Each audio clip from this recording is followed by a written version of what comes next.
भारतीय न्यूज़, सीधा, सटीक और निष्पक्ष। नमस्कार दोस्तों, Bharati Vidyapeeth institute of computer applications and management में आप सभी का स्वागत है। तो दोस्तों, आज आप सभी मेरे साथ जुड़ चुके हैं यहाँ के कैंपस में, जहाँ पर 2 डेज नेशनल कॉन्फ्रेंस चल रही है on the very important and the trending topic India towards विकसित भारत @2047। तो मेरे साथ यहाँ पर बहुत बड़े एक्सपर्ट और हमारे साथ मैं कहूँगी डॉक्टर सुचि यादव मैम, चेयरपर्सन JNU से जुड़ी है हमारे साथ। नमस्ते ma'am and welcome to the campus. Thank you so much. So ma'am, आपने ये विकसित भारत, आप जो हमारा लेटेस्ट टॉपिक, आई थिंक सबकी ज़ुबान पर विकसित भारत के बारे में चर्चा है, इसके बारे में आप क्या कहना चाहेंगी? एक्चुअली विकसित भारत की परिकल्पना में मुझे लगता है कि एजुकेशन का एक बहुत इम्पॉर्टेंट रोल है, और ये कॉन्फ्रेंस जो विकसित भारत के थीम के अंडर में आयोजित की गई है, it is also promoting a very important aspect of national education policy which is interdisciplinarity. और विकसित भारत की परिकल्पना में जो interdisciplinary nature of our education system जो कि होना चाहिए, कुछ जगह था, लेकिन अब इसको NEP के फ्रेमवर्क में आगे बढ़ाया जा रहा है। इससे एक एक डेवलप्ड नेशन की परिकल्पना को आगे बढ़ाने में बहुत मदद मिलेगी। And I think it's a very important step because it's helping all academicians, scholars and students to come together and brainstorm।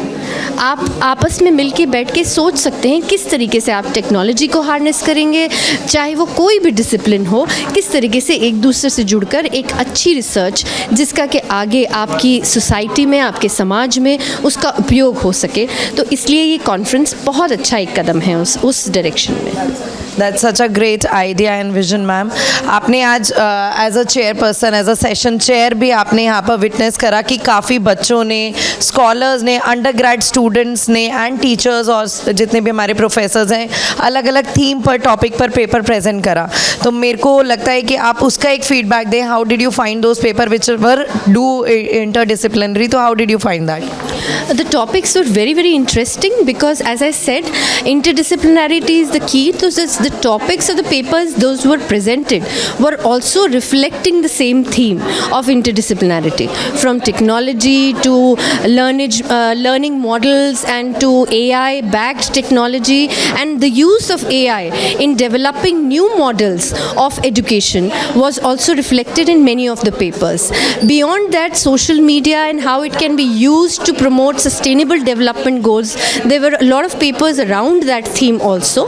And interestingly, I could see a mix of interesting papers which could help people from other disciplines, like the mathematical department had presented a paper on mathematics model which could help communication also scholars to understand how they can use such models in communicating education and teaching learning processes. That's such a great thing, ma'am. And it was very pleasure having you here in the campus. I hope you find more good and interesting papers around, and welcome, and once again, thank you so much. Absolute delight to be here. Thank you so much for inviting me.